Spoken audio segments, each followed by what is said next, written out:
দেখুন বন্ধুরা, পেঁয়াজি নিয়ে চলে এলাম। পেঁয়াজি কিন্তু প্রত্যেকের প্রিয়। দেখুন খুন্তি দিয়ে কিভাবে নেড়ে নেড়ে দিচ্ছি যাতে ভেতর পর্যন্ত যায়। পেঁয়াজি খেলে অবশ্য তেল অনেকটাই খাওয়া হয়ে যায়, কিন্তু মাঝে মাঝে করাই যায়। তাই জন্য পেঁয়াজির সাথে কিন্তু মুড়ি খেলে অনেকটা তেল মুড়ির সাথে মাখা হয়ে যায়। তো আজকে পেঁয়াজি কী করে করলাম, এই যে অল্প মুড়িও সঙ্গে রেখেছি, চা হবে, এই যে চাও হচ্ছে।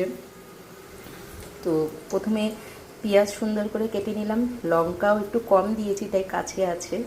এইগুলোতে আবার লঙ্কা মিশিয়ে দেবো, এক একজনের তো এক এক রকম, সেই জন্য দেখুন হালকা আঁচে ভাজতে হয়। পেঁয়াজগুলো প্রথমে কুচিয়ে নিলাম সুন্দর করে, তার মধ্যে শুধু নুন, হলুদ আর অল্প একটু বেকিং পাউডার, যাতে ভেতর পর্যন্ত ভাজা হয়ে যায়। ভালো করে মেখে একটু রেখে দিয়েছিলাম।